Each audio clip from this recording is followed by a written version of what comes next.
xaar sur la VDN ginnaaw pont Sénégal Japon wutali ci Mathias Saint-Lazare foofu la aussi wote yi takku neen lool ba tax na ndànk-ndànk ngeen circulé de rappeler aussi sur les arrêts du camp pénal pour ñi nga xam ne ñu ko bàyyi ko vers le rond-point super foofu la aussi ça circule Orange naka noonu aussi sur l'autoroute Seydina Limamou Laye pour ñi nga xam ne ñoo bàyyi ko du côté de la foire vers la passerelle bu Nabi Choucair laata rek ñu ngi dépassé pont de l'émergence foofu la aussi wote yi takku neen lool ba tax na ça circule tout doucement sur ce tracé Yacine Seck. C'était Trafic News. Merci beaucoup Pape Ali Cissé ba si kanam may remercier bu baax a baax ñi ñuy suivre aussi suñu plateforme digitale di réagir en même temps ay wax ñu commencé waat commentaire yi ak ki nga xamante ni moo di ministre de l'intérieur Antoine Félix Diome mi nga xamante ni mi ngi rafetlu dévouement ak engagement wu gouverneurs yi préfet yi ak sous-préfet yi bien que actuellement l'administration territoriale dafa nekk en pleine crise dossier de candidature au local Siré Birahim ak Mambay mi ngi ko wax démb ca inauguration commissariat bu bees ba nga xamante ni ma nga am ca Parcelles Assainies. li ma jàpp man Yacine mooy ministre de l'intérieur lenn la bëgg mooy fexe ba sauvegarder ñi nga xam ni moom ci dañoo lalu ci moom doon l'administration territoriale muy gouverneur yi préfet sous-préfet sauvegarder seen dignité surtout parce que dañoo gis ni bi ñu defee dépôt liste yi bari na ay appels yoo xamee ni cour d'appel gagné na ay partis politiques wala liste yoo xamee ni gagné nañu seen appel ci cour d'appel muy bu Dakar muy feneen bu Saint-Louis et cetera mais pour bañ ñu joxoñ wala dul baaraamu tuuma ñi nga xam ne ñoom ñooy préfet yi ak sous-préfet yi ak gouverneurs yi ministre de l'intérieur mënu def leneen lu dul sauvegarder son administration sauvegarder également la dignité de ces hommes ndax ñooy ñëpp dañu aaju ci moom donc il est tout à fait normal mu plaider en leur faveur mu plaider pour que ñoom it ñu bañ leen tuumaal bu mu ëpp parce que quoi qu'on puisse dire dans cette affaire ce ne sont pas tous les préfets yoo xamee ni ñoom la ñu yóbbu cour d'appel par rapport ak rejet wu liste ndax am na gox yu bari yoo xamee ni pratiquement il y a pas eu de rejet pratiquement tout a été accepté liste yi ñu fa yóbbu je prends un exemple peut-être bu ñu xaw a jege muy Parcelles Assainies sur les 36 listes déposées 36 yëpp le sous-préfet bi nangu donc am na yenn ci ay gox yoo xamee ni il y a pas ce problème-là qui s'est posé maintenant feneen fi nga xamee ni am na jafe-jafe ba ñu dem yóbbu préfet yi wala sous-préfet yi ak décision bi ñu yore fële ca cour d'appel foofu nag ministre bi faw mu jéem a sauvegarder seen dignité mais nag il y a des choses yoo xamee qui se font actuellement yoo xam ne faw tamit administration bi bàyyi ci xel ndax gis nañu ku ci mel ni Mohamed Massamba Seye nga xam ne moo nekkoon ci jamonoy mbënd bi bokkoon na ci kuréel gi nga xam ne ñoom ñoo yoroon wàllu gestion wu mooy 1000 milliards fonds force Covid 19 boobu moom dafa déposé woon mu dem cour d'appel nangul ko kon mu gagné ci kaw préfet wala sous-préfet bu ñu ko joxee décision de justice bi pour mu yóbbu ko ndax duplicata lañ koy jox pour mu yóbbu ko sous-préfet bi ne ko du ma ko laal donc il faut nécessairement que ci wàllu woowu tamit ñu mën a xam ne c'est dans la bonne marche des choses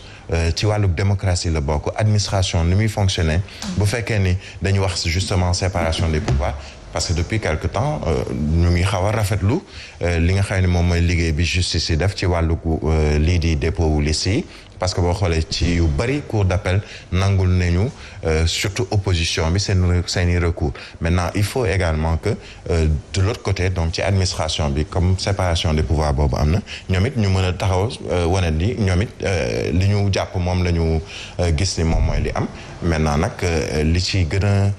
li ma ci xaw a jaaxal mooy bu fekkee dañ dem ñoom Cour suprême wala mu amaat yeneen recours en cassation est-ce que loolu du tardel par rapport ak délai bi ñu am pour jëm ci wàllu pré-campagne jëm ci campagne parce que bu fekkee les dossiers ne sont pas encore vidés fii ak boobu ça peut avoir un impact sur justement la tenue même de ces élections le 23 janvier donc ce qu'il faut je pense c'est de faire vite mais faire bien aussi bañ a juste yàkkam ci mbir mi ba jël ay décisions yoo xamee ni ce sera à l'encontre notamment de l'opposition. Alors Ciré, quelles sont vos deux grilles d'analyse? D'accord, mes deux grilles d'analyse, la première c'est d'abord vous présenter mes excuses pour le passage à vide de tout à l'heure aussi. Non, ça se comprend. Tout à fait. Xam nga Ahmed Aïdara dafa doon wax ni borom kër bu fanaanewul ak dépense julli gi day gaaw. léegi fanaanoo ak dépense da koy taf tafee waaye nag borom kër su jegee ñu ko saako ceeb bi fëq na suukar sa sey na souvent mën na koy dina plané. Pour être beaucoup plus sérieux quoi. En réalité, comme je suis arrivé un peu tard,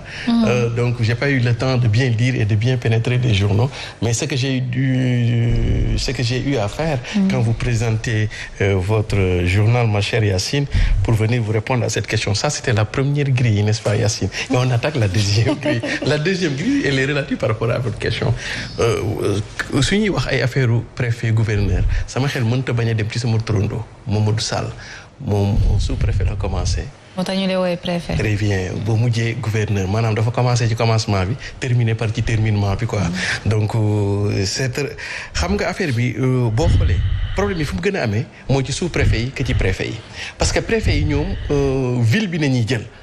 Quand sous-préfet yi ñoom ñooy jël commune yi te ñëpp xam nañ ne communes yi ñoom ñoo gën a bari parce qu'ils sont l'ordre de 557 si je ne m'abuse pas. Maintenant problème bi ñuy am mooy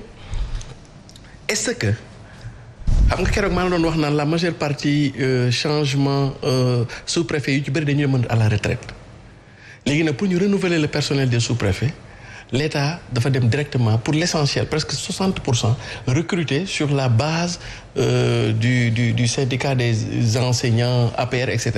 Or ñooñu administration territoriale doon seen formation de base est-ce que dans l'intervalle defal nañ leen ce qu'on appelle des formations de mise à niveau